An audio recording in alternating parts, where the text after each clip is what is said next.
Okay. All right. Hello, everybody. We are live. SoFi Weekly.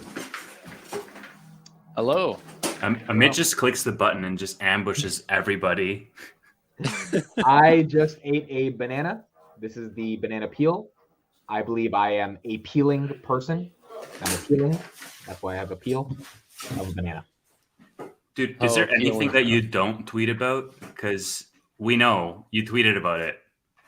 It was a good joke. It was a great joke. It's been a joke I've had since 2014, but I never had an audience. And then 2 weeks ago, I was like, I think I have a little bit of an audience. And I said the joke. And it flopped in front of that audience just like it flopped in high school. But I thought it was a good joke. All right. Can I start off? I want to give you a couple compliments, Amit. Okay. Thank you. Yes. Let's go ahead. Let's start with that. Okay. So, and I'm hearing a huge echo. From me? It's not me. Hello. Is it for me? Okay, I'm gonna say my compliments. I'm being very genuine whenever I say this. Amit, I've become a huge fan of yours. And I was watching you a little bit before, the SoFi Weekly and before we chatted. But I mean, like lately, I just wanted to say I find that your hustle is something that gets me inspired to work harder. And I think that I've been working a lot harder because I see you going live and these sorts of things that's pushing me. So I appreciate you being a good friend, working hard because it's cross-firing onto what I'm doing, and I appreciate that.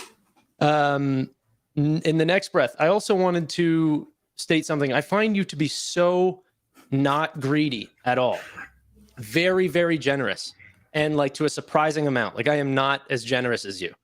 And it's something to aspire to be. And I find as creators, you don't see that a lot. And I don't know. It's just something that I've noticed about you in the past little bit. And I wanted to give you that compliment. And like 100% genuine. Like I'm not. I didn't know we were starting up the pod like that. No, that's super dope. I appreciate it. What do you mean by greedy, though? Can you clarify that part? You're not greedy. No, I know, but like, what do you mean by that? Like how would you define that on YouTube? I guess. So I guess just I find that you are really, really down to, blow up your friends in a little bit or in a little way. Kind of notice this as sort of a the total tide raises all boats sort of idea where you're more trying to make content for an entire community rather than just, your channel or something like this. Like whenever you had offered me the position to host, which has its monetary benefits, if anyone knows, and everything like this. And I mean, it's not a lot of money, but it's just, crazy that you don't care about that kind of stuff. And, I just find very generous. Gotcha. No, that makes sense. This is so cute, guys. This is get a room. Yeah, I didn't know Tanner was gonna start with this, so I appreciate that, Tanner. Now that you bring it up, I've seen that you've been going live a lot, covering Robinhood earnings, Coinbase earnings, Square earnings, and one of the things I told you like a couple weeks ago is I think the breadth of a community lies in how many people show up when you go live, because it's like those people are there for that moment, and that's why I love going live, because it deepens the community. And you've been going live and you've been getting a pretty consistent audience coming and they want to hear your thoughts for a couple hours. So, I was just doing that for some earnings calls for fintechs. I don't know if I'll continue doing that, but yeah, regardless, I mean, you're doing stuff that's a little bit more different than just pure edited videos, and I love that. And yeah, I love making this podcast with all of you guys. It's fun because in 5-6 years, if SoFi does what we think it's going to do, it's going to be really cool that we started here. And there is no need to be greedy about it, because we're all trying to be creators. We're all trying to get our points out there. I know we all have had private discussions because Mr. Beast preaches that if you want to be a good creator, you have to collaborate with other people in order to actually, get to the top. It's hard to do it by yourself. So yeah, it's fun doing it with everybody, and I'm excited. I actually like the fact that since we're on the topic of hosting the lives on other people's channels, I mean, we did it on mine for the first time last time. You did well too. And well, that's what I was going to say. I have like a fraction of Amit's subscribers and even like half of Tanner's for that matter. So the fact that it did well, to me, what that signified was that we're having a recurring audience of people who are just coming for that SoFi Weekly brand, Yep. regardless of where it is on the internet, which is really cool to me. I mean, it's been this is episode like 21 or something like that, I think. Wow. So yeah, and that's why if we ever want to make the SoFi Weekly channel in and of itself, I think, eventually that'll pick up and it'll be its own thing because, people actually like the pod. And there's no one else on the internet that's covering this stock like us four every single week with Twitter and YouTube. And I know the Discord community is growing, but like no one's putting themselves out there doing this and dealing with all the criticism and people saying negative stuff. And, Tanner got a shout out on Strongman's channel this week. He's officially made it as a finance guru guy. So we're out here, putting yourself out there takes balls, and I'm happy to be doing it with you guys. I'm not going to speak on that. I've obviously didn't even I'm only saying super nice things to everyone. So I wish everyone great success.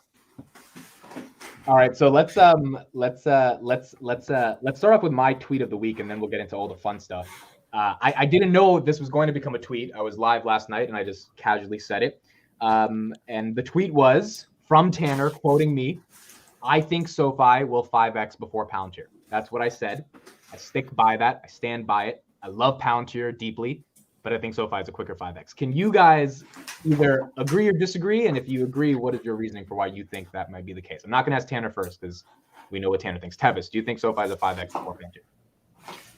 That would require me to know way more about Palantir than I do. I own Palantir and I know quite a bit about it, but I think Palantir is fundamentally more misunderstood than SoFi is. And SoFi is misunderstood, granted, but that is changing very rapidly with the consolidation onto, let's say, their own cores, with the synergies between their tech platform and their consumer platform. And especially now that they've rolled out, SoFi Plus options and they're making the UI updates as well. Like, I just think that is going to be a super quick exponential curve of awareness for them. And I mean, we're going to talk all about awareness in this episode of SoFi as well. So I do agree, with SoFi 5xing before Palantir does.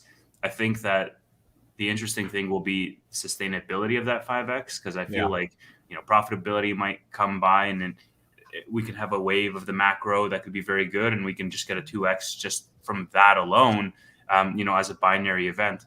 And so to see the steady uptrend is what I'm more interested in. And also, when I saw that tweet from Tannor, my initial thought was that SoFi Weekly was going to 5x quicker than Palantir Weekly. And it got me a little bit excited. And then I read it again.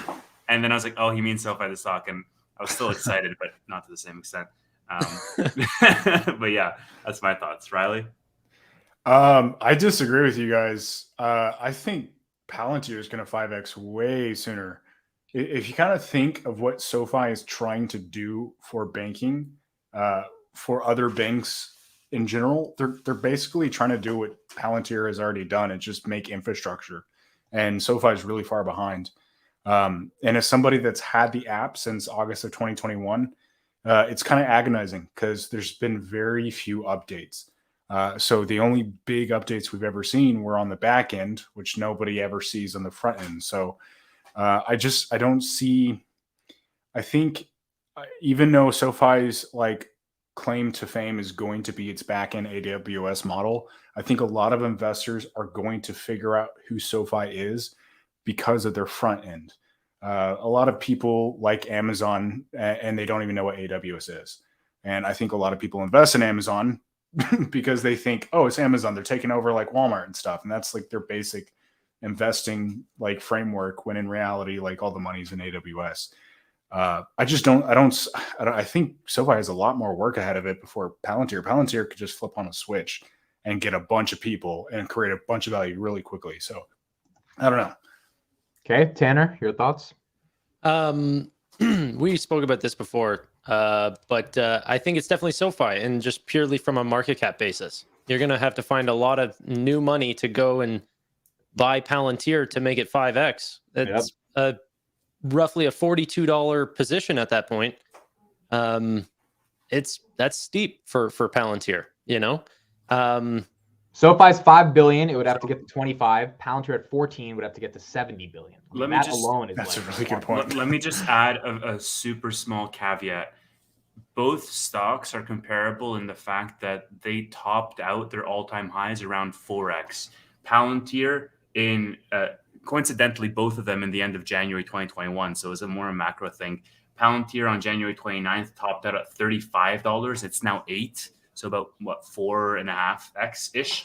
Whereas SoFi topped out at $25 end of January 2021, and it's now at 6.5. So around 4x ish for both of them was their all-time high 2 years ago this time. Well. Yeah. And I think in the same regard, they have similar, like obviously completely different industries, but in similar fashion, high, insider holdings, almost the exact same amount of institutional holdings. I mean, they are kind of comparable in a way. But personally, I just think SoFi has they also don't have 2 billion a better shares. Total addressable market. Does well, I know that SoFi has very strong, very aggressive internal timelines to get to that 5x. If they hit 30, their tranches are basically unlocked, at least the first tranche. Does Palantir have a similar incentive structure for their leadership? Palantir doesn't have shit, bro. Palantir has F-class shares, and we all just trust in Carpentier that'll get the job done. I do disagree that their TAM is gigantically bigger than SoFi's TAM, but SoFi doesn't have 2 billion shares. And that's the only core reason. I just think from a pure fundamental perspective, SoFi can get there quicker. Also, SoFi has good earnings. Palantir never has good earnings. Like I think until Palantir hits some consecutive earnings growth, which we're not seeing, the gap profitability was just a pie in the sky type of thing that ran the stock up 30% last time. But Palantir's got a lot of work to do. But I think SoFi keeps growing at the rate they're growing at, and they're taking market share from the bigger banks. They have a shot.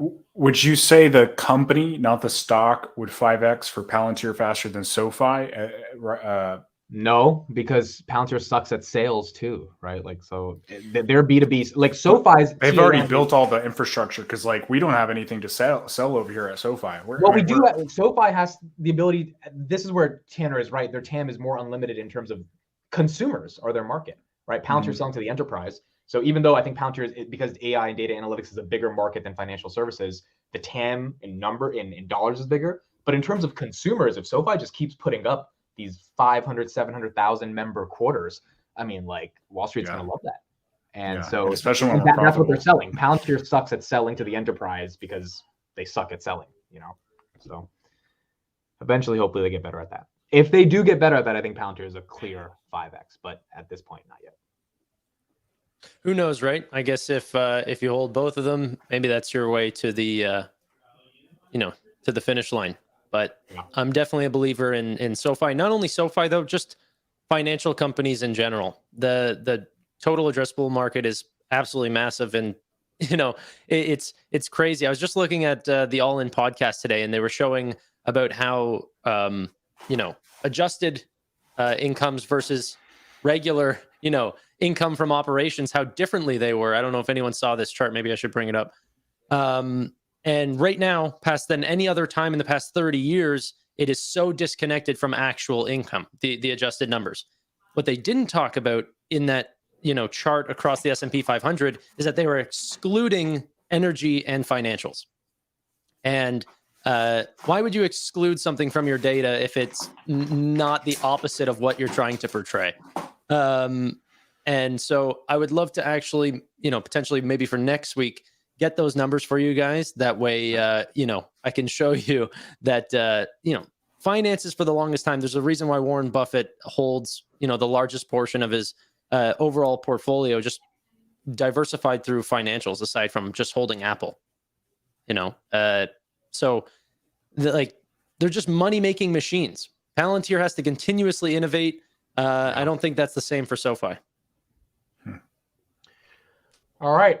But I do think, just to pick up on that, right? I do think there is something to be said about the life cycle of where these businesses are, because finance has historically outpaced the S&P growth. And the reason why these I was about to say old heads. The reason why the likes of Warren Buffett and a lot of these hedge fund managers like finance is because it's stable, it has a good dividend, and it's a cash flow machine. Because the large financial institutions have so far never really had to significantly innovate their model. They can just churn more and more. Whereas with SoFi, they still have to, in a large part, prove themselves out through innovation, similarly to Palantir.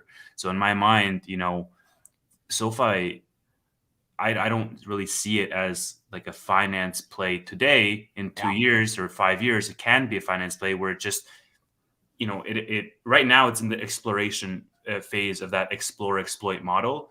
In 5 years, it will have found its niche. It will be a cash flow machine, and it'll be completely exploiting its value proposition and its moat. Whereas today, it's more comparable to a pure tech play that relies on innovation to build that moat out in the first place.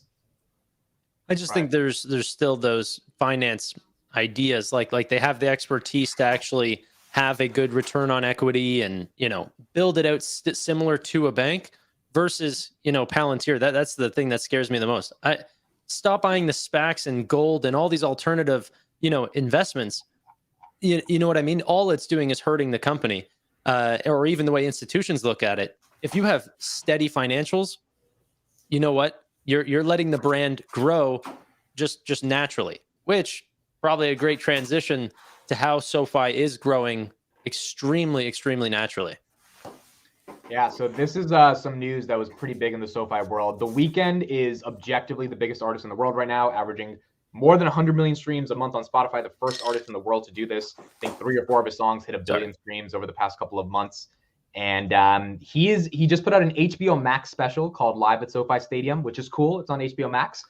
But what he also did yesterday was put out an album called Live at SoFi Stadium. And I think albums are a little bit more timeless than specials on a streaming service. And so I just want to, bring it to the panel. What do we think about the biggest artist in the world putting out an album that has the name SoFi ingrained in the album, even if, it's going to get hundreds of millions of streams, even if 0.0001% of those people just Google what is SoFi because they're curious because they see it on the Weeknd's album.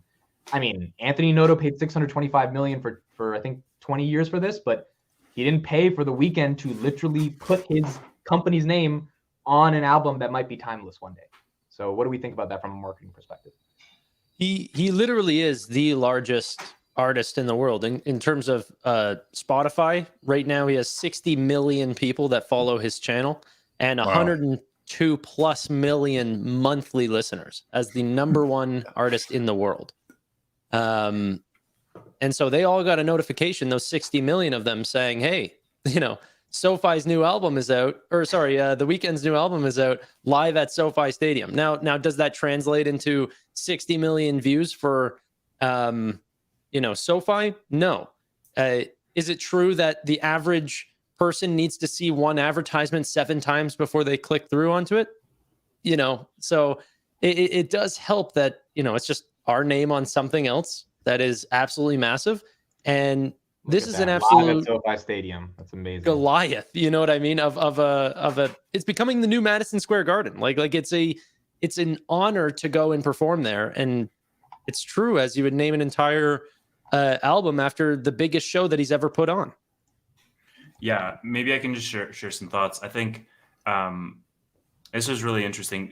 The first time that I met you tweeted about it, and I think you definitely have a point in terms of your tweet.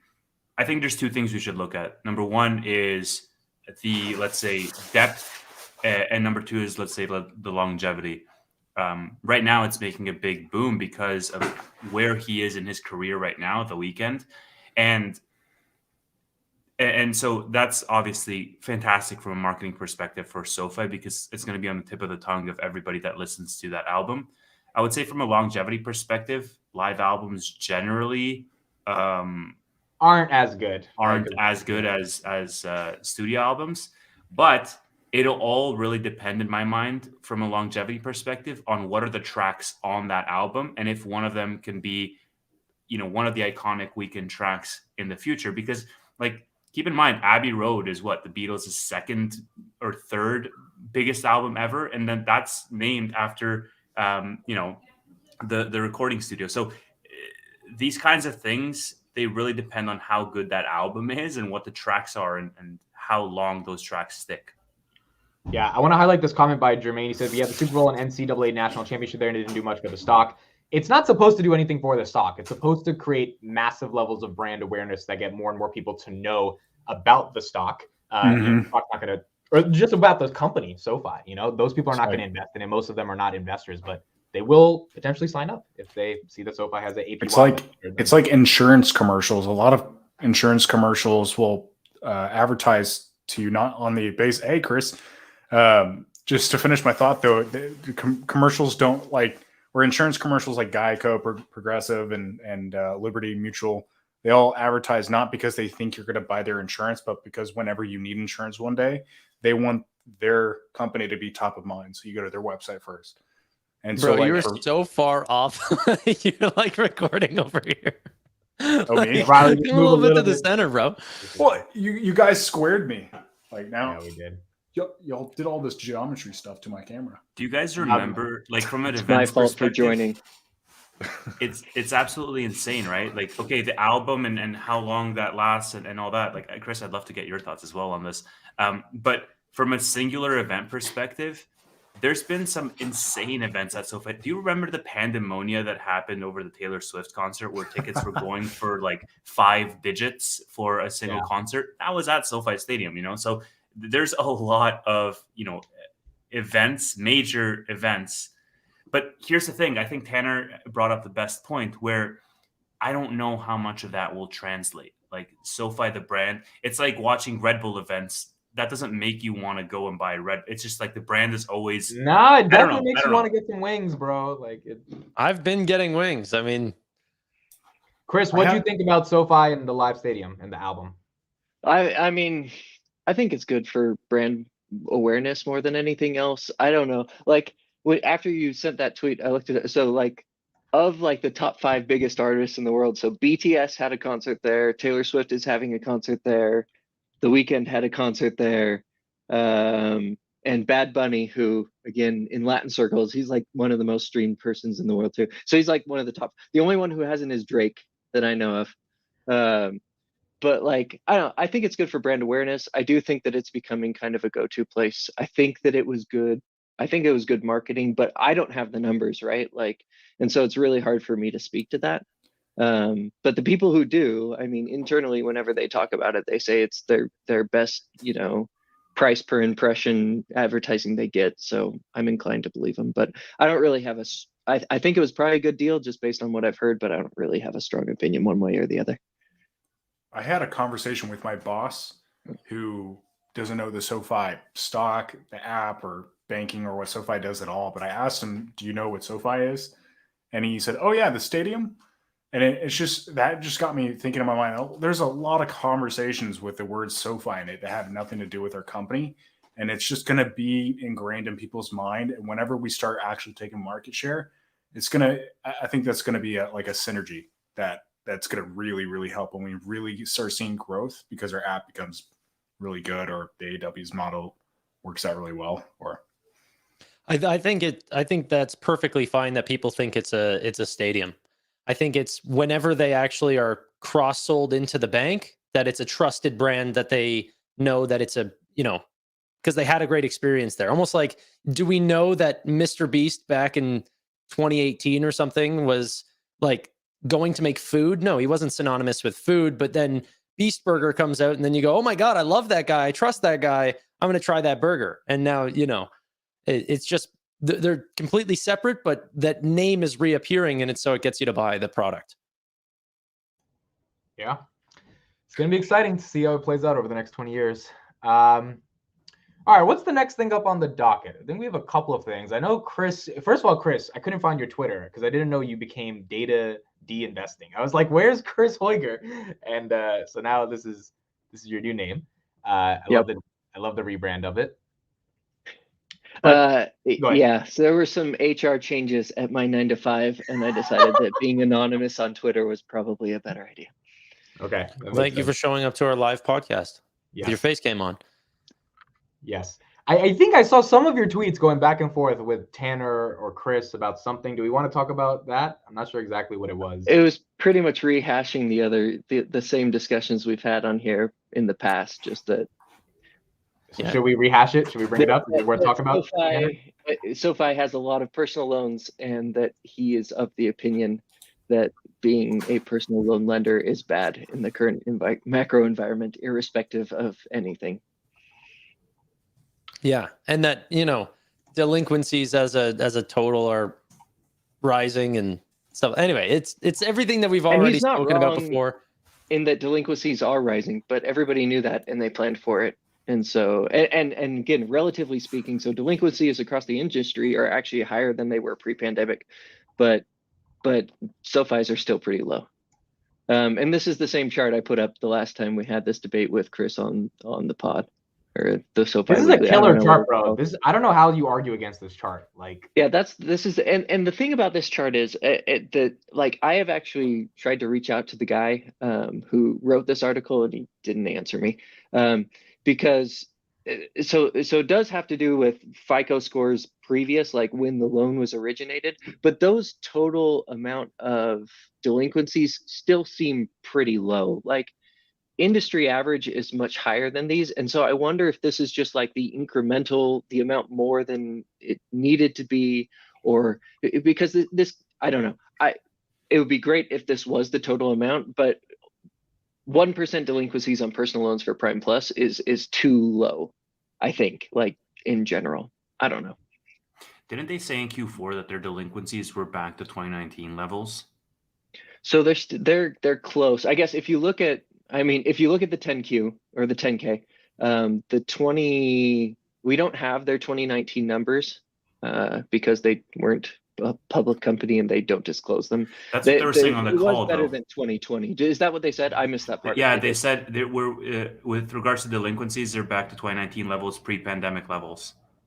Because I will Upstart. Go ahead. I'll go and check my Seeking Alpha premium subscription and check the transcript to see if they said that. But I know that Upstart said that they've been tracking delinquencies and they're higher than they were pre-pandemic across the industry. So I still think SoFi's outperforming, but yeah, one thing that I noticed, and I'm not going to talk too much about the 10K, but one thing that I noticed is that their assumed default rates for their loans for this 10Q versus the past quarter and the quarter before that was actually lower default rates that they assumed for their fair value than previous quarters, which I thought was super interesting, as if they're potentially getting a more affluent client or something like this, that they don't have to price in 5% annual default rates. So they actually lowered it back down to 4.4%. So I mean, that's great news, right? So yeah. Can I switch the topic a little bit? Yeah, what you got next? I just wanted to talk also about SoFi's name being everywhere. We already spoke about it being with the weekend, but then, as you guys know, we talked about NerdWallet, promoting that they gave SoFi seven different awards. Go Banking Rates gave it, the best bank or online bank account. Yahoo Money just said that they were the best online lender. Fortune just said that they were the best online bank account. What was another one? Anyone? Like, it's just been a series of awards lately. Oh, they got the Fast Company Most Innovative Award. I'll pull those up right now for you. You were number 3. Yeah, something. It was. They made the list basically. The SoFi guy. Oh my God. No tattoo though. By the way, speaking of NerdWallet, they're up 300% in like a month on their stock. Not bad for a blog. It's a blog. It's a freaking blog, and they're worth $1 billion. I'm like, it's a blog. Amit, how many monthly unique users do they see every month to their blog? I'll check it up right now, but I don't think it's. I know the answer. You don't need to look it up. It's like 24, right? 24 million. I think this past quarter was 22 million. Yeah. But still, that's a heck of a load of eyes. Like, But it's if a blog, Tanner. Like a blog is $1 billion. Like some of the best media companies in the world, like Forbes, aren't even valued at $1 billion. Which is crazy because they have 22 million eyeballs, whereas Mr. Beast has like 10x that. Yeah, and he's an individual. but he's not in the financial media space. Sure. But I mean, think of the credit card signups, guys. Come on. And also the multiple that you can put on a public business. I mean, that's yeah, but also I read Nerds S1, and they said our business has significant headwinds if one thing changes. You want to guess what it is? Mr. Google is dying, Tanner. Headwinds. Search algorithm. Oh, yeah, okay. 95% of their traffic is from search. So if they were like, if search disappeared, this was in the S1. They're like, if search disappeared. Oh shoot. So I don't know. $1 billion is a lot for a blog, but. Do you think there's going to be a bunch of companies that are going to lose a lot of money because they rely on Google search here in the next 10 years? If Tanner's thesis is correct, then yes. I don't understand how you guys consider it my thesis. If you guys like find me a billionaire who's saying anti what I'm saying, I will find you a better person to say what. I agree 100% with Tanner, though. We're going to get Chris's perspective. Chris, why is Tanner absolutely wrong about Google dying? A noted Google investor. Go ahead. First of all, in full disclosure, I do own shares of Alphabet stock. Anyway, because their market share of search has actually increased since Chat GPT came out. Untrue.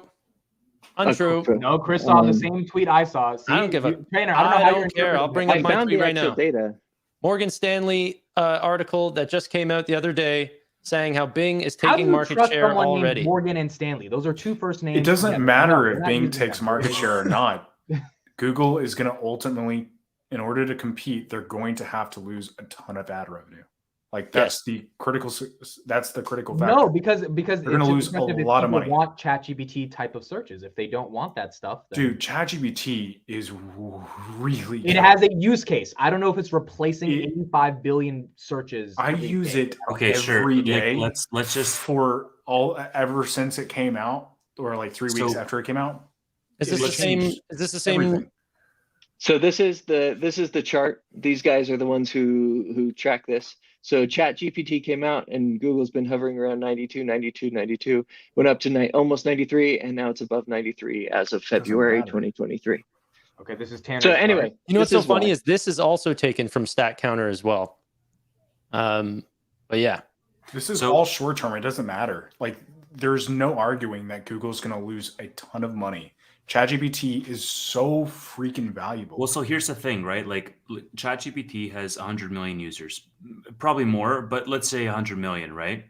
Definitely more. Go ahead. Sure. Okay. Those users are going to make searches, Amit, and it's not like they're going to displace Google, but it's definitely going to leave a dent because if I'm searching for something, in the previous world, I was just going to do that purely through Google search and be redirected to some type of article or something that has some ad on it. Whereas now I can get easy answers on ChatGPT, even if it's a small percentage, those 100 million users, or let's say, whatever it is, let's just say 100 million, even if they do one search a day, then that's 100 million searches a day that would have otherwise gone to Google search, which would have had some ad dollars behind it. Chris, what's your response to that?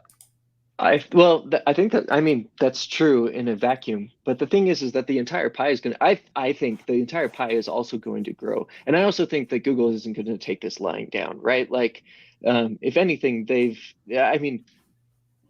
it's been years since they had like facial recognition on my Google Photos that was light years ahead of anybody else, right? Like there's lots of AI stuff that they've been doing in the background. They didn't release their chatbot first, and it made a terrible mistake the very first time that they did it in public, which is Bard. Hilarious.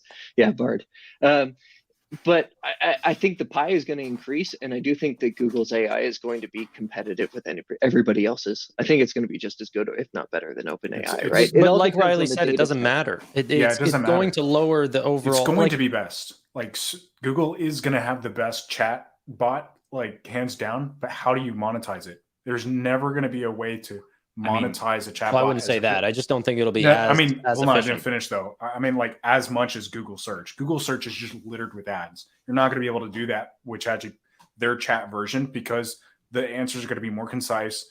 The answers are going to be more productive you're going to save so much more time. And then there's not enough room to add that many ads. Maybe it's more valuable ads. Riley, and then, like we just don't have visibility, man. It's like we just invented the wheel and we're saying, oh, how are you ever going to monetize, rolling this thing from point A to point B? Like there's going to be also future the five of us iterations. probably have no idea what we're talking about anyway. I know that I don't.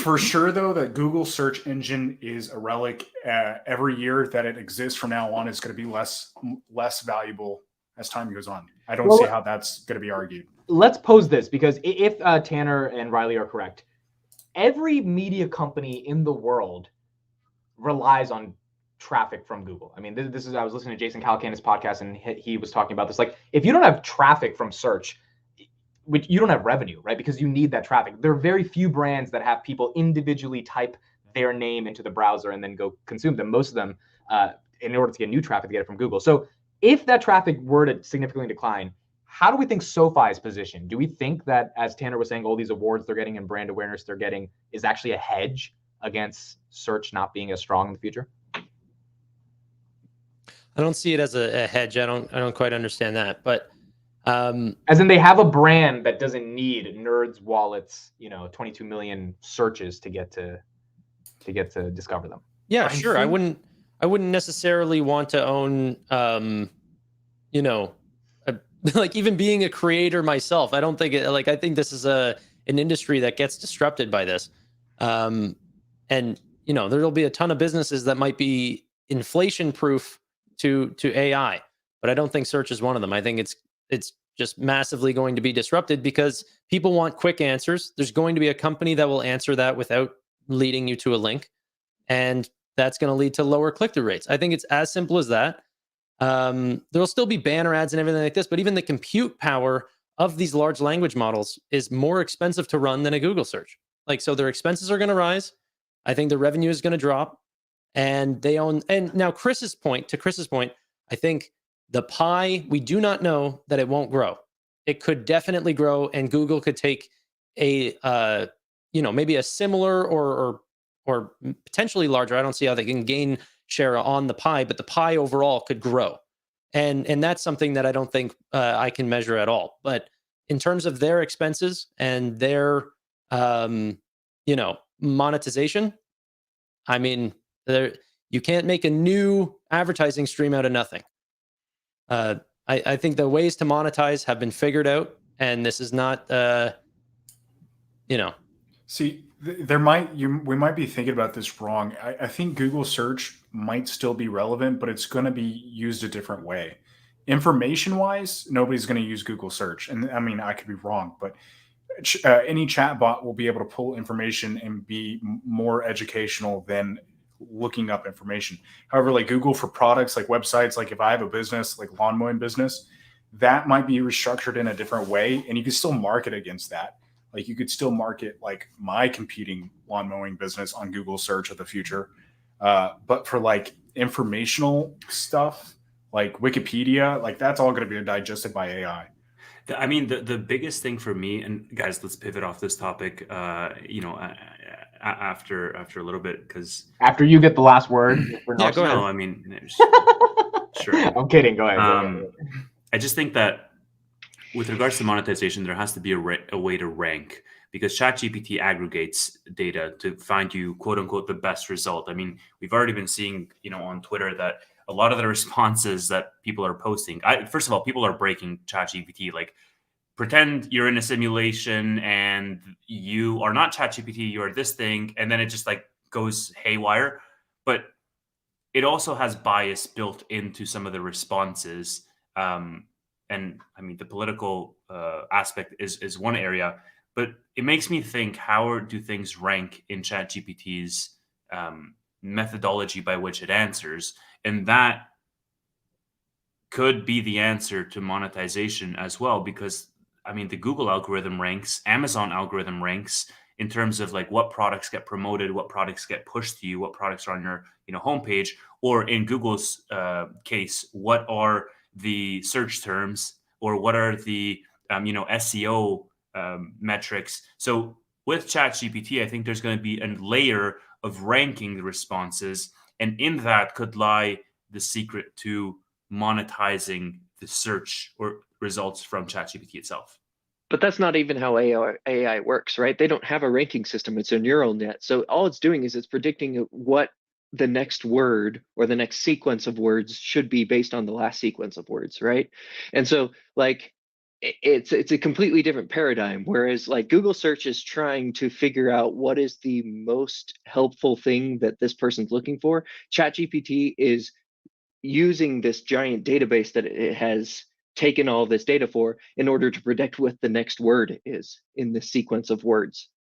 And so like it's a completely different paradigm rather than and again, this is not my space of expertise, right? Like I know very little about this, but what I do know is that it's a completely different paradigm. And so it's hard for me to speak to like how big the pie is going to be, how small is it going to be? Are you going to get like if Bard or Chat GPT gives you links, are those ad links going to, cost 5 times as much as Google search's current one? And so you only need a click-through rate of 1/5 of what you had before. I don't know, right? Like, so I don't know. Well, I don't It's think hard for ad me to rates speak would to any of those change. things. Like the problem with ad rates changing is that there would need to be not even just a higher click-through rate. There would need to be a higher full conversion. Like the businesses would need to somehow make more money, which could be the case if, for example, the bot is also able to convince you to purchase this thing more. But That's terrifying. But Look, the idea if being this that happens, this is bullish for Meta because that means Facebook ads will be better, right? all the Advertising. platforms are going to succeed. I even think YouTube is going to benefit greatly from AI because even if you have all these e-creators coming out and everything like this that are being like I don't know if anyone saw that Seinfeld thing, how they were creating episodes using nothing but AI. I didn't see that. Wow. You didn't see that? They did the audio, the visual, and the script writing all through AI. And they were getting really bad. It looks like a Nintendo 64 video, but yeah, and it also got banned off Twitch for a little bit because the script wrote a inappropriate joke. All right, let's move on to Sofi. We got to move on. Yeah, let's. So what else do we got to talk about this week? The last 2 links I posted are actually awards that Sofi has been ranked by Fortune Magazine and Fast Company. We could touch on that, but I don't know how much. I mean, aren't we tired of talking about how many awards Sofi gets? It's just tiring, right? It's exhausting. It's just been today. But yeah, so that's the Fortune Magazine one that we ranked first on. But the Fast Company one, which I actually thought the reason why they gave us third was kind of weird. Like they gave By the way, Amex number 1, and they said the reason why they're number 1 is because they've been going after millennials, and that was their reasoning. But still, it still places Sofi higher up whenever you're putting in some sort of search result through Fast Company. But yeah, we were on that list. But Chris, you saw the 10K. Yes. What did you think? Was there some eye-opening things? What did you learn? I don't think that there was anything really eye-opening. I actually, and I know, I don't know. I don't know what people think of this. I don't think that Q4 was as good as Q2 or Q3 for Sofi. I think that there's actually some cracks and some things that you can see starting to form that are trends that I'm not worried about Sofi long-term, but these are things that I definitely want to keep an eye on. And these cracks were very much visible through the 10K, right? Well, yeah, like more so through the 10K. I mean, I already kind of had an idea of what I'd be looking for, and then when you get the actual data, you can see it better, right? So the rising delinquencies is one. I actually think it's rising slow enough that it's still not that big of a concern to me. But it is something, again, to keep an eye on. The credit cards is the exact same thing. One thing that I think was interesting that Chris Lapointe addressed in the the KBW FinTech conference, whatever it was that he talked on, that I didn't know, and maybe you guys did, but he said that they have a hard cutoff at a FICO score of 680. So if you're below 680, they won't even give you a personal loan, which was something I was unaware of previously. But it's interesting because you look at that, and then you look at the average FICO on their credit cards, and the average FICO of their credit cards is actually below 680. So they're giving a bunch of credit cards to people that they wouldn't even consider for personal loans. And I think the reason behind that, and this is hard, the visibility isn't completely there. But when they became a bank is when their FICO score on their credit card started to tank. And when you become a bank, there's a thing called the Community Reinvestment Act. And so you actually have to give credit to local underserved people, basically. And so you have to extend credit to people who otherwise wouldn't have it. Just as part of being or having a national bank charter, they require you to do that. And I think that because they aren't able to do that, or they just flat out won't do that through personal loans and student loans and home loans, I think the way that they're extending that credit to these underserved communities is through their credit card. And so I think that's a mitigating factor. And the other thing is that it's like less than 1% of the loans that they give out. Like if you look at the total amount of credit card loans, like the total balances they carry on their credit cards, it's like less than 1% of like the sum of all of their credit. So it's not a big deal. Again, something to keep an eye on. It's mostly lost in the noise, right? Like it's not going to make or break SoFi. The bigger thing is, I guess the bigger things are, number one, I think that they're not selling loans at the rate that I would hope that they would have, which means that eventually they're going to run out of loans or be the ability to continue to originate loans. They'll be fine for the next 2, 3, 4 quarters, but if rates don't kind of stabilize and they don't figure this out, then they might have some issues where they have to just pull back on their originations, just because they don't have the capital to lend out anymore. Like their leverage ratios would go up too high. So that's something to keep an eye on. They do. So the fact that they hedge against that makes a big difference. Because since the rates are going up, their non-interest income has been huge this last year because of those hedges. And it's something that's actually, in my mind, really differentiated them from Lending Club and from Upstart, is the fact that they're maintaining their fair value of their loans. So if you look at Upstart's earnings and you look at their fair values, they're just crumbling, and it's because they don't hedge. Whereas SoFi does. And so like there's lots of things, and the fact that the other thing that like they do better than Lending Club is they actually stay ahead of the forward rate, right? So the way that the companies who buy these loans look at them is they say, I'm not worried about what's happening right now. I'm worried about what's going to happen in the next 6 months, right? If rates right now are 5%, but in 6 months they're going to be at 6%, then I'm going to wait 6 months and buy a loan then instead of buying it now, because then I can get 1% better return on my money.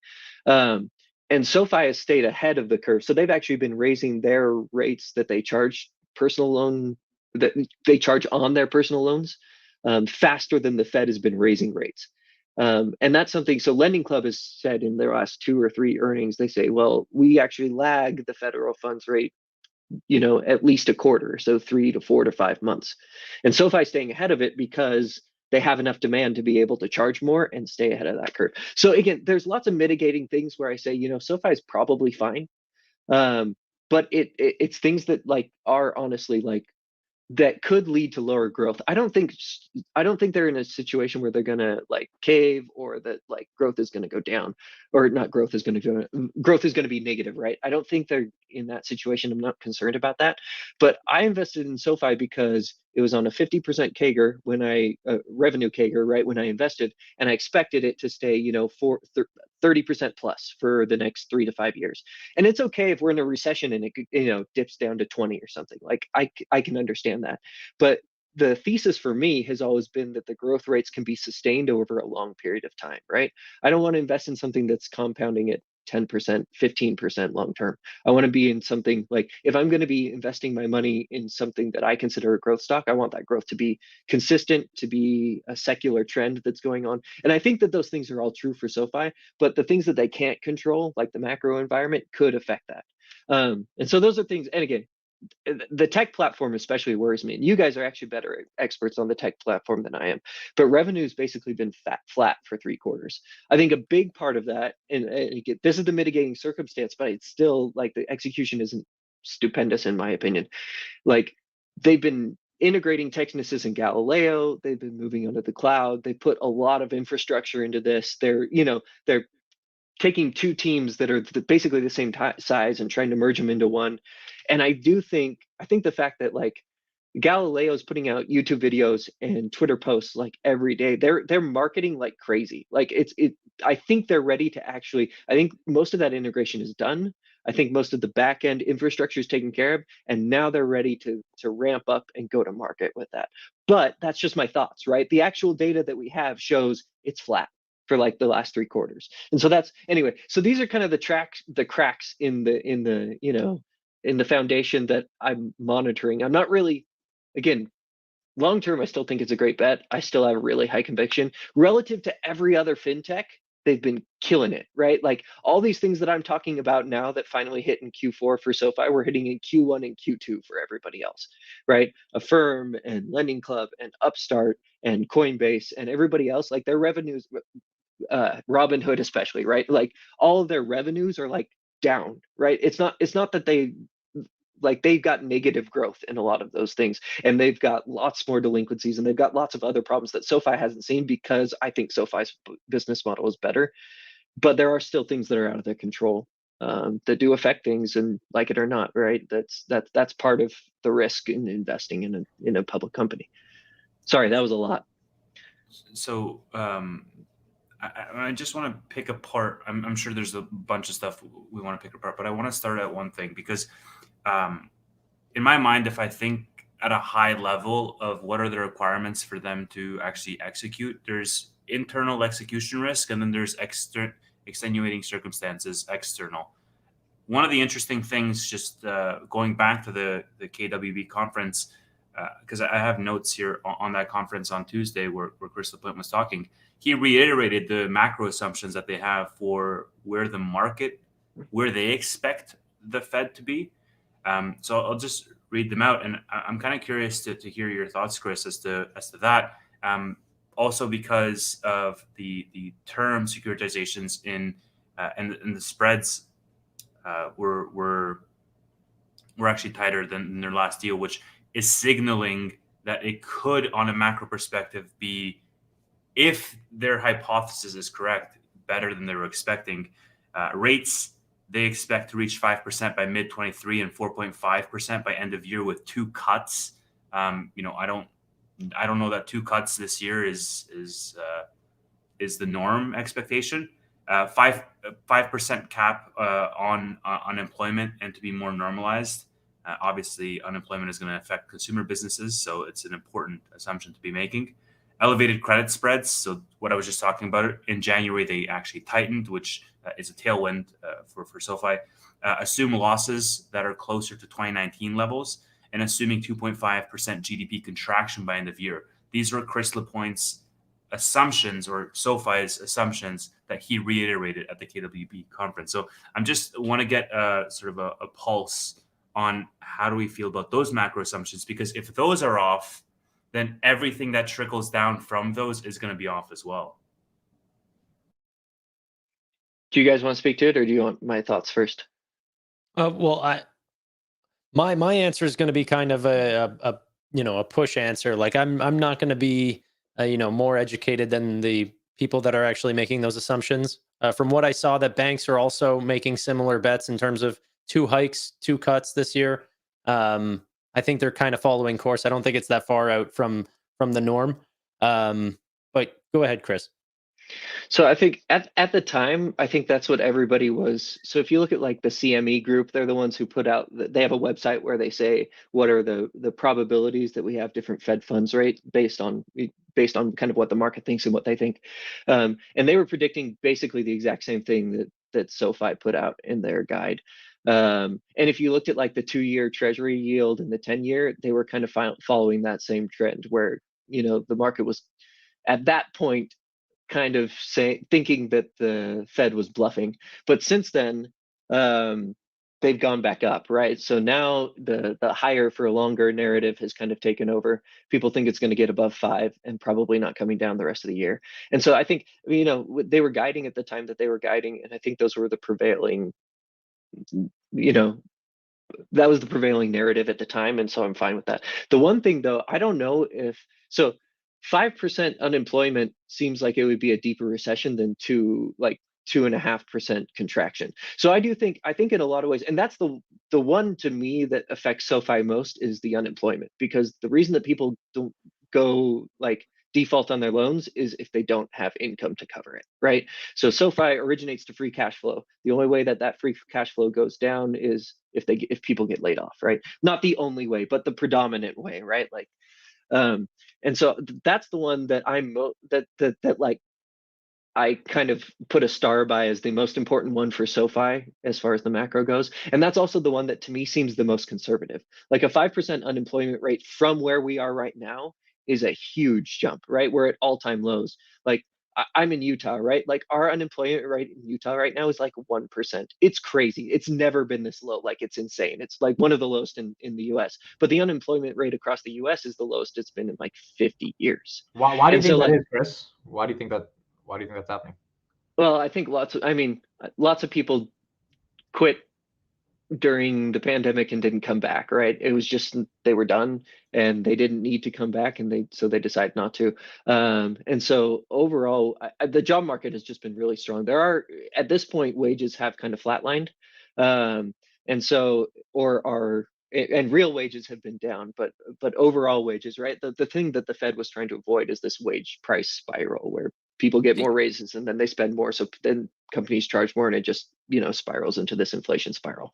Can I just add some context onto what you said, because Amit looks confused? So the unemployment numbers are based on people who are looking for work. So it's not just all unemployed people. People can just quit their job and not look for work, and then that's not considered an unemployed statistic. So it's actively looking for work. But yeah, go ahead.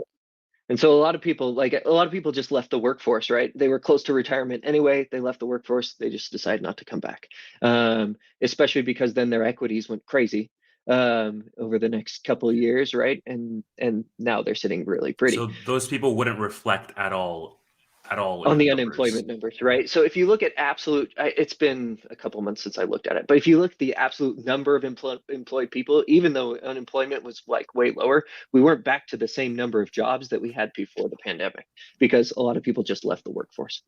Quick personal question real quick on this topic. I'm really thinking about my situation here because I'm leaving my job next Friday. And I'm going to be searching for a new job. Does this mean I'm going to have a lot less competition, or because I feel like a lot of companies are still trying to hire? They are. And that's because, unemployment's at, again, a 40-year low. So it's not the worst time to be, moving to a different job, I think. I think one of the comments said participation rate would be a better metric to look at, to see the total participants, in the workforce at any given time, to also account for the demographic that Chris is talking about of people who leave and aren't necessarily looking for something else, or do not enter that same flow of being accounted in the unemployment number overall. Yeah, but the point is, we still have to. I mean, you look at the layoffs that have happened in the tech center and the tech sector, and the tech sector is in a recession. You look at their earnings, you look at their unemployment, you look at everything. You look at valuations, and they've just come crashing down, right? And fintech's valuations have been hurt worse than I think almost any other sector, right? And we feel that very poignantly being investors in SoFi. I do, because I bought a lot earlier than most of you. But the tech sector has been down, but despite the fact that these people have laid off hundreds of thousands of workers, the unemployment is still at a minimum. But the interesting thing is that wages are down, which means that these people who are getting laid off from I don't know how much they make, $300,000 jobs. Now there's a bunch of people who are entering the workforce, but they're not making $300,000. Maybe some of those people are starting to get new jobs, but in general, right, the averages show that people who are getting laid off were making more than the people who are being hired, even though the jobs numbers are really healthy and that we're adding a bunch of jobs. They are lower paying jobs in general. Yeah. So anyway, what that would mean for SoFi, because they have such an aggressive cap in terms of earning as well as FICO, is as the fat is trimmed, so to speak, in terms of the wage inflation that have been happening for so long, due to the fact that, especially in the tech sector, like Chris was saying, we're in a drawdown, it would be much harder for SoFi to gain more clients that fall within that threshold. So presumably, the longer this draws out, the more SoFi is going to be strained to maintain those same numbers in terms of member growth for loans, and or having to lower that threshold or reduce the limitations, let's say, in terms of their average earnings and in terms of their FICO, which inherently increases their risk. And we come full circle to this delinquency conversation. Can I add some FUD? Yeah, go ahead.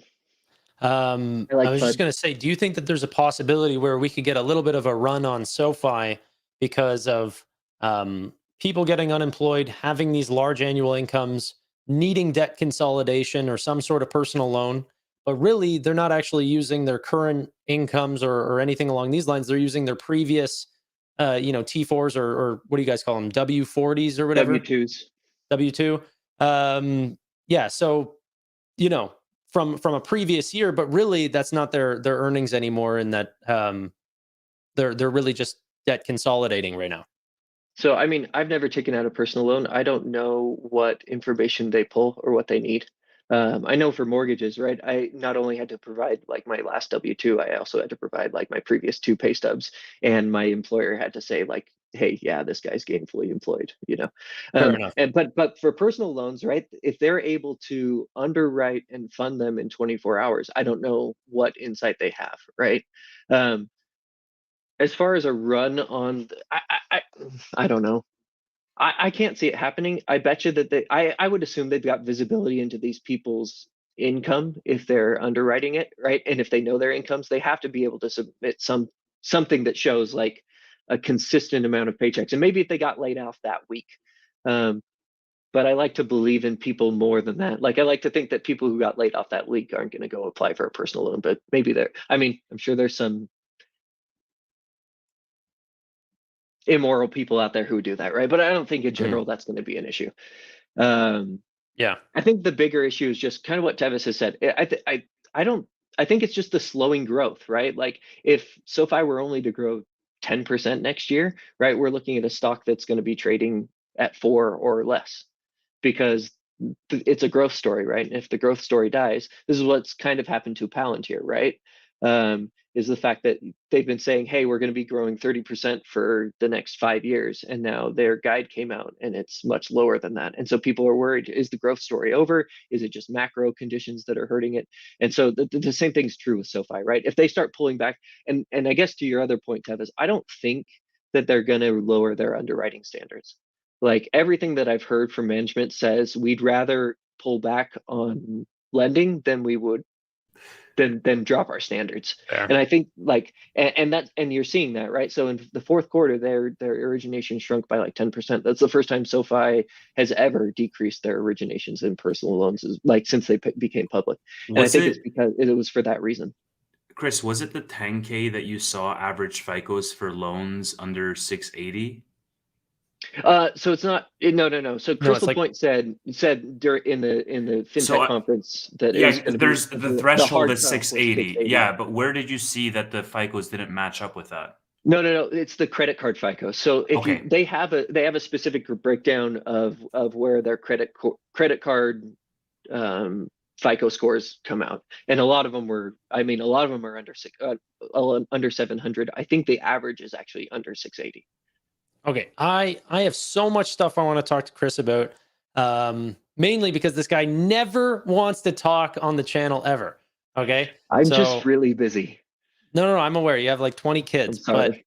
but and I know you volunteer and you take care of animals and at animal shelters. I mean, you're a perfect guy. That's not true. That's my sister. Okay, got you. The perfect family. Chris, what's something you do that's like not good? Can you give us some dirt on you? Like, do you like last week we were talking about this golden shower concept, right? Like, I don't know if that's no, stop. Dude, it's so dumb. Anthony Noto's never coming on this podcast. I'm telling you. I don't know. Someone just said good night. They just left. Gans the kiwi. Okay. Yeah, but like, what? I don't know. What's like a hobby, something you do for fun, not eats fast food at night. Can we talk about SoFi? We'll talk about. So I'll text you later. Nothing particularly comes to mind. I'm a pretty average guy. Oh, I'm a pretty perfect guy. Yeah, nothing No, comes I'm to not mind. perfect at all, but like I try to do my best to be a good person. Anyway, He I has, can he be- has one I can light be beer very- on a weekend. I can be very. Actually, no, I don't drink at all. But like, There we go. Yeah, You he's you perfect have all the human. characteristics of Definitely Doug's comment. serial Like, killer vibes. I just saying, like, That's I can hilarious. definitely be conceited and like a know-it-all, and I can anyway. But that's Okay. like that's a flaw of mine. I have so many things. Okay. One, SoFi is now taking over their own debit card, becoming the issuing bank of their own debit card. Do you have any thoughts on this? Do you like this? Does this mean anything a little bit bigger, maybe for, being the issuing bank for other fintechs? What are your thoughts?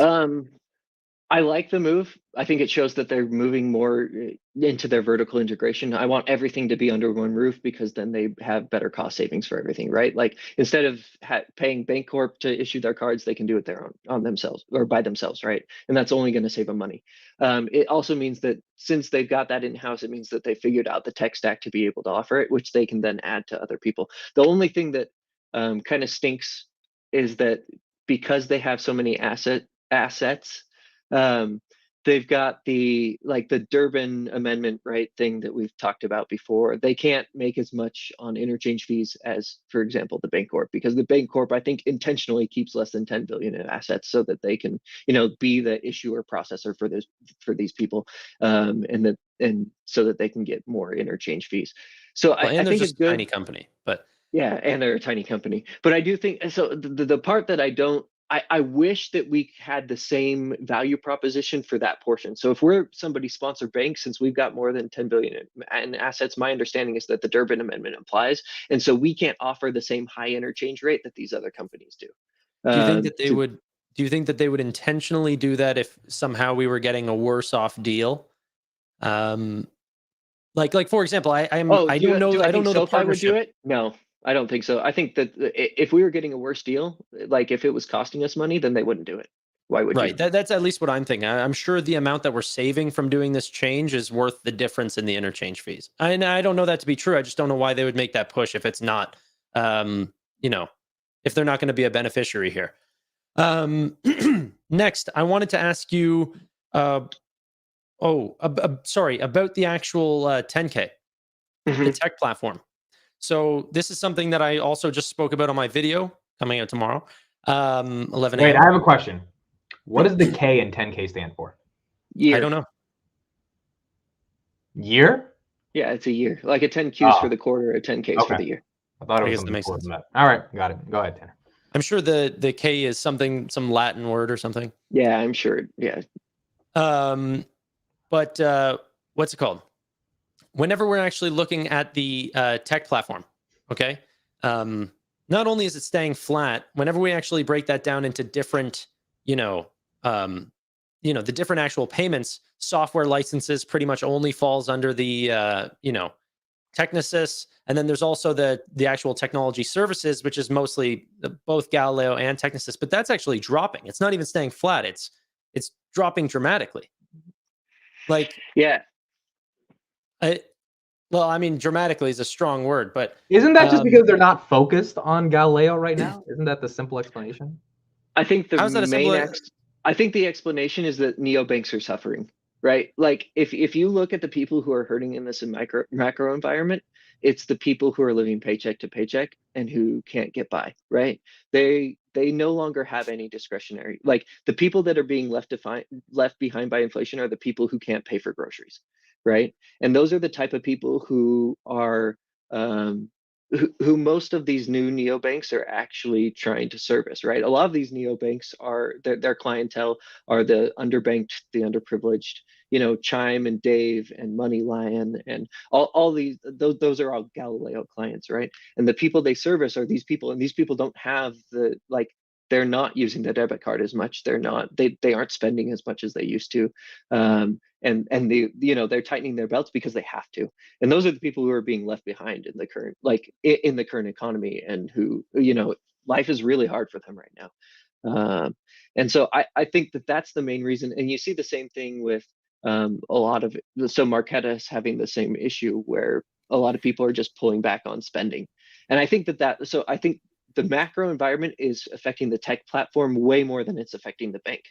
And that's why we're seeing like that. It's a big headwind for Galileo. Well, also Chris Lapointe, again on the KWB FinTech Fireside Chat, did talk about the tech platform. How, I mean, they mentioned in the Q4 earnings, and I guess he reiterated the fact that SoFi is deliberately now going after larger, more durable companies, even in spite of the fact that these companies have longer sales cycles. So the average, let's say, deal to close time is much longer with a large major financial institution to sign on with Galileo as opposed to a small neobank. Regardless of that, they're still going because the revenue is more durable and more long term in this type of macro environment. So that's number one. And then number two is the fact that he mentioned in the KWB conference that in the medium term, margins will expand to historical levels. Margins for the tech platform were something like 24% in Q4. Historical levels are something in the mid to high 30% range, which I find that it's interesting. We might see some type of diversion or duality, discrepancy between the consumer business, where SoFi is going to weather the storm much better because of the fact that they have higher end clientele that is going to be disproportionately hurt compared to, let's say, Chime's user base or Dave's user base. Whereas Galileo is going to have a harder time because they are servicing these neobanks that are struggling. But now that they're pivoting their strategy to more longer term, durable, big established names, then Chris Lapointe basically reiterated that the margins would come back to historical levels by the end of the year. Yeah, and I couldn't have said it better, Tevis. That was a great point. Like I think this is a reason why they're diversifying, right? They're trying to get these bigger platforms and bigger companies into the tech side, because they do need to diversify that. Right? I think they've seen in the numbers, right, that neobanks are kind of struggling, and they want to, the same way that they want to, have a resilient client base from the consumer business, they want to have a resilient client base on their business on the B2B side.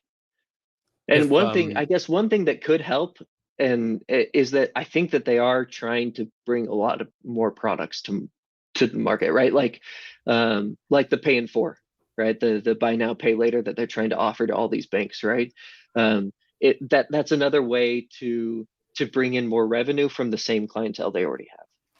To your point there, I've been following SoFi's hiring listings, and in January they're trying to hire a senior director for the credit card product, which is something that we never saw in 2022, is they weren't hiring anything for their app, like front end.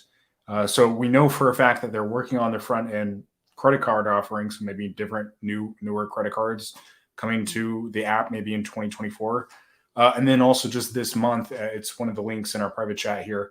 They're hiring a senior director for their invest platform. So it looks like they're actually starting to focus on building out a better invest platform. We also had a leak in January of like what that might look like. But it wasn't a leak; it was on purpose. I actually took that same survey. Yeah, it's not a leak. But I mean, it was a survey that they sent out to the members, so it was something that they were showing. But I guess they weren't expecting me to grab it and put it up on YouTube. Well, I'd also say that it's be careful with how you're watching the headcount growth, because it doesn't necessarily mean that anything new is going to come out. Like, yeah, look at the amount of people that work for DocuSign and then use their products day to day, and tell me if anything's changed. And they have like 8,000 people that work at that company, so. I don't know. I worry that, potentially we could be hiring too much in that sense. Well, to your point, Tannor, they did cut a bunch of people. I mean, I think it was like 5% or something, but still, it was a cut off of the tech platform side of the business. And they mentioned that their biggest focus in 2022 was the migration from on-prem into cloud, which presumably would reflect in our financials this year, as it's going to have cost savings, which contribute to the margin of the tech platform, along with those cuts. So it's not always a one-to-one relationship that the hiring is going to lead to products. You could also have the margin expansion that comes from cuts, and it comes from the streamlining of redundancies. Yeah, and I think it was especially like their something like on-prem 60 stuff, people. right?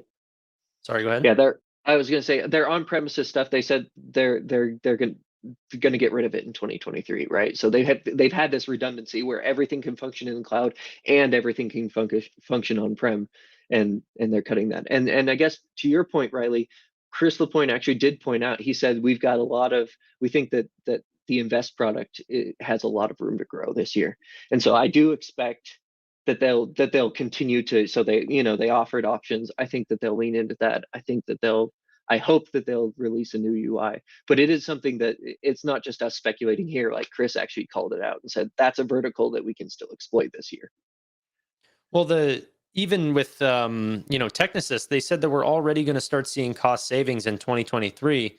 Is there a potential that we've already switched over a core like SoFi Invest or SoFi Checking and Savings because they just switched over the issuing bank? I mean, maybe this is because we have a whole new platform for these, our system.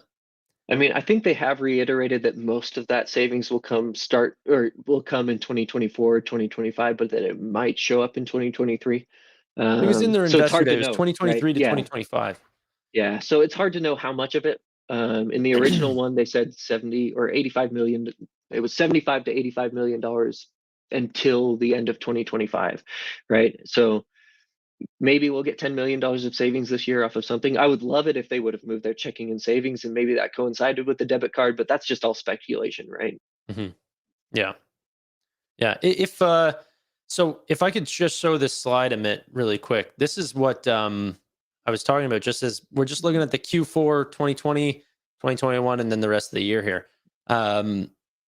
Our technology services, which is a mixture of both Galileo and Technisys, actually dropped off this quarter for the first time in SoFi's history. What is this, revenue? This is revenue. Correct. Yeah. Whenever we look at software licenses, I don't know why this large bump. This could be, just a simple Q4 thing. Potentially, like we don't have the numbers because we didn't have Technisys back then. Maybe it's a similarity.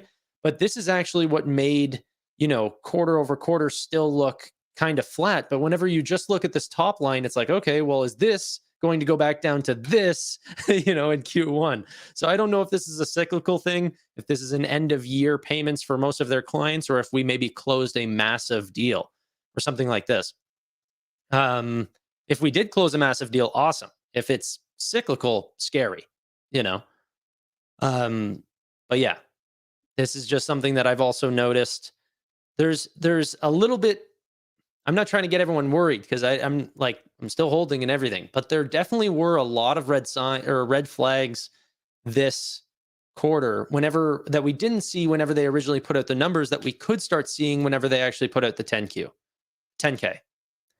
Yeah, I don't know. I wouldn't call them red flags, but I definitely call them yellow flags, right? Like there's nothing in here that it's like, oh, this is a big deal. But there's lots of things in here this is something we've definitely got to keep an eye on, to me. I think this is a big deal. Like I know that this down from this is not a big deal, but if you're going to try to continue to talk about year over year growth rates and you stay flat, those year over year growth rates are going to quickly head to zero. So yeah, no, you're right. You know what I mean? So right now it's still like, hey, we grew 31%, but by the time Q3 or Q2 of 2023 starts coming around, it's not going to look so great. Yeah, agreed completely. And that's why, again, it's the slowing growth that I'm worried about, and especially the tech platform. And the other thing that's hard about the tech platform is that there's not very much visibility, right? Even if you pour through the 10Q or the 10K, there's not that much that you can actually draw from, right? To kind of see what's going on under the hood. Whereas with lending, especially, right, there's a lot of things that they disclose, and there's a lot of things that you can follow and look at. But I have a hard time. I have a much harder time prognosticating on what's going to happen with the tech platform. There's just not enough visibility for me, and I'm not in the space. There's even less visibility now that they don't have to disclose their customers in the 10K in 2021. Which is actually a good thing that they've diversified their client base, and therefore they don't need to disclose it. But now we don't actually know who the big clients are. Yeah. So for context, LaPointe mentioned this on Tuesday, and it was also in their 10K. The fact that in 2021, their top 5 technology platform customers accounted for over 60% of the technology platform revenue. Whereas in the 10K that we saw this week, they're not disclosing any concentration for the technology platform customers, as they don't have to disclose it, as no single customer on the platform accounts for more than 10% of total technology platform revenue. So it's a point on diversification to say that all of our clients are under 10% of our total revenue. Obviously, that's a good thing from a risk perspective because you're not putting all of your eggs in one proverbial basket. But from a visibility perspective, it doesn't help our case. I unless Chris has something to say about that, but felt like that was pretty clean, cut and dry. Jordan Davidson just said a great tweet here. Maybe Chris, if you have any thoughts on this, will the student loan court decision, or I guess, I mean, he worded it differently than how I would word it. Have you been listening to the student loan court decisions or the arguments, and do you think this is favorable? What do you actually think about any of this if you're following it in live time? I guess real quick, the stuff that I've read makes it seem like the conservative judges probably wouldn't uphold the forgiveness if there's no legal standing, right? So, or if there is legal standing for the people to have brought the suit, to bring the suit. So the two questions are, number one, so you've got these 6 states that sued, and the courts were saying, why didn't you guys don't actually have any direct harm from this, right? The actual company, which is called Mohela, which is the company that they'd be getting their revenue from, should have brought the suit themselves, is basically the argument. Because the company, this Mohela company, is the one that actually is receiving the harm, and they're the ones that should have brought the case. And so it's possible that the 6 states don't have legal grounds to sue the federal government because they're not the ones being directly harmed. And so it seems like if they dismiss the case, just from what I've read, and I don't have any special legal, background, but it seems like based on the commentary, if they throw out the case because they shouldn't have brought the case, then the forgiveness will stand. But if that goes, they'll probably vote by conservative liberal split, which is 6-3 in favor of conservatives. So they'll probably get rid of the forgiveness. As far as how it affects SoFi, it doesn't that much because our client base is more affluent than most of these people are going to be affected by. The bigger thing for SoFi is whether or not more people are qualifying for the income-driven repayment plan, because if they don't have to pay, like, they're not going to refinance if they're on the income-driven repayment plan, because it's going to be a small percentage of their salary. But again, because most of the people we're refinancing are people who have $170,000 or more of income, they're not going to qualify for that. The biggest thing is we just want this thing done with from a SoFi perspective, right? Right. Like as soon as there's clarity, like if he forgives $20,000 for everyone, it still would be good for the stock versus what we have right now, which is the moratorium. The moratorium is the worst possible thing for SoFi, and that's what's been going on. Yeah. And then that sort of, doomsday thing that Biden said, that even whenever it clears up, regardless of what side you're on, we're still going to wait 60 days. That does make sense. I think that makes sense because you do have they've got 60 days to get their ducks in a row, to recalculate everyone's principal, to recalculate everyone's payment. Like, I get it, right? Like, there's a reason for that, even though the sooner the better as far as a SoFi. I think Biden might delay it till 2024. He might just keep delaying it. I don't think he can once it's no longer. So if it's no longer a state of national emergency, then they don't have emergency powers anymore. And so then at that point, they wouldn't be able to extend the moratorium anymore. Would the Supreme Court case ruling say that it's officially not a state of national emergency? No, that's Well, he already I think stopped it. that's going to. I think it's sometime soon. It's either in March or May that they and the administration has said we're going to let the emergency powers lapse Yeah, it's sort of weird. I listened unless on something changes. I listened to that first recording. I don't know if there's been one since. I haven't had a ton of time to listen to it, but I guess Mohila or whatever it is potentially facing a 40% reduction in their actual earnings. And so the state is trying to come out and say that they need this, but Mohila didn't actually show up. So they're going, okay, well, if the person who is actually, or the entity that is actually getting this injury needs to be here, like you can't fight on someone's behalf. But the state is sort of, I guess, trying to position themselves saying that they're so dependent on Mohila that they are an arm of the state. Quite interesting. So we'll have to see what happens. But regardless, I think, like Chris says, it's just a matter of it coming to an end. It doesn't matter what side. I don't think it's a political issue. It's just come to an end. You know?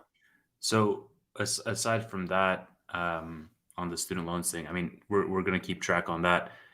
We've been on for about an hour and a half. Do we have any other major news pieces to talk about? SoFi Peacock promotion, that's kind of cool. It's not something to chew on forever, but if you sign up for SoFi's credit score offering, you get 3 months of Peacock streaming services. I mean, it's just something they haven't done before. It's kind of cool. And I like, and they did the credit score. Like, out of all the things that they could have advertised with this promotion, they did the credit score, because I guess it doesn't seem like that much of a risk. You know, like people would be like, oh, just this credit score app that's free. They'll download SoFi, and then SoFi will try to cross sell them and get them. So that means SoFi is paying the $30 a month or whatever. Yeah, you can pull up the link. It's in that private chat. Okay. See, I don't know. We don't know. Yeah, we don't. That's stuff we wouldn't know. I think it's $5 a month for Peacock subscription. So, like, let's say SoFi actually foots the bill. They're paying $15 for customer acquisition. Not bad. Which not bad. And then also, I guess it just seems like win-win. It's so smart. Weird. Like, why Peacock of all the streaming services? No, it's like bro, the Office is useless on Peacock. Yeah. There's a lot. I mean, Comcast owns a lot of it. NBC, CNBC, all that stuff on Peacock. Honestly, dude, when was the last time you heard someone talk about their Peacock subscription, as opposed to, like, even Hulu? I would imagine is like way more than Peacock. Legitimately, never. I think exactly. SoFi chose them because it's probably good unit economics. Like, Netflix would probably demand more from SoFi. See, that's the thing where I think SoFi wants to be like. We always talk about them being a very affluent client, but I really don't think that's what they want to be long term. Like, I think Amex is a company that really wants to stay being an affluent. Well, I mean, they have been branching out, but if they were really trying to step up and get a really affluent client, they'd do like a Sirius XM subscription, promotion or something along these lines. Peacock is like the complete opposite. I think that's like a budget streaming service. It's like promotes, a more average clientele, or even I don't know who uses Peacock, but $5 a month doesn't sound like a lot. Is the CNBC or I guess that's free, right? But I mean, one of our viewers makes a good point. It's a good opportunity for Peacock as well to gain customers. The deals are mutually beneficial for both companies. So from that perspective, Peacock has more skin in the game than a Netflix would for this partnership, because it's mutually beneficial for both parties. Yeah, we don't know what the customer acquisition cost is, but it also doesn't mean that we can acquire like that. That's the weird thing whenever we look at customer acquisition costs or something like this. It doesn't mean that customer acquisition costs can't go up after we've acquired the customer. Like, for example, we could acquire the customer and pay their 3 months of Peacock or whatever, or maybe if it's even less than that, but we'll still maybe offer them the $250 to sign up for direct deposit. So, that offering is still customer acquisition cost. You're still, acquiring to get a better portion of the client. 12 to 24 months. Sorry? And they'll pay it back in 12 to 24 months. Yeah, I mean, depending on what products that they have. Well, I don't know. That's what I think. That's what Chris Lapointe said on Tuesday. He said that the financial services, it takes about 12 to 24 months for them to pay off their CAC. The more I think about this, the more I think it's really genius, because Chris, I don't know if you check your credit score through the SoFi app. It's actually pretty good. With Credit Karma and Experian, you try to download those apps to like keep track of your credit score, and it's just ads for like upgrading your stuff, and there's just all this bloat because they're trying to add value, but there's not a lot to do because all they have is the credit score. SoFi just makes it very simple, and it only shows you the very specific things. But also, if you become a SoFi member, every time your credit score goes up, you get SoFi rewards. So as soon as like somebody wants to get this like 3-month promotion and they download the credit score app and they check it for the second time, SoFi is like, hey, your credit score went up. Do you want like free money? All you have to do is just sign up with our bank, because every time your credit score goes up, we're going to give you SoFi reward points. So I don't know. This is cool. Like, this is a cool mousetrap.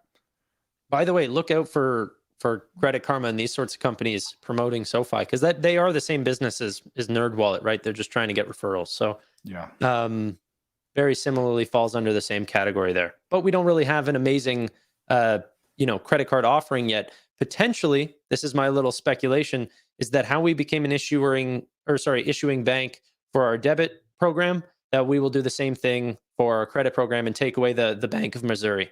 Right now they're taking over that program, and potentially we could just own our full stack, which would be excellent. And then it also allows us, especially through Technisys, if this is how I understand it, that we would be able to launch cards same day. Like, so the building of new products would be exponential, and then you could do all sorts of fancy things. Yeah, that seems like a no-brainer to just replicate what they did with checking to do with credit. Agreed. All right. Is Guys, that the pod for this week? Guys, That's it. I got a video coming out tomorrow, 11 a.m., covering the full 10K. All right. So if Chris is not going to make a video about it, Tannor will. And if Chris doesn't want to come on the podcast or on my channel, I'm still going to make videos. So take off your glasses and do this over again. No. Oh, we said he looks like Jeffrey Dahmer. Yeah, that's what we were saying backstage. All right. Have me on, Everyone guys. watch Tanner's video tomorrow. You have to watch his video. You got to watch it. You got to watch it. So, Chris, thank you for coming on and My pleasure. and diving on the 10K. Appreciate it. Okay. Talk to Thank you all. you, everybody. See you next week. Thank you all for joining. Bye-bye. Bye.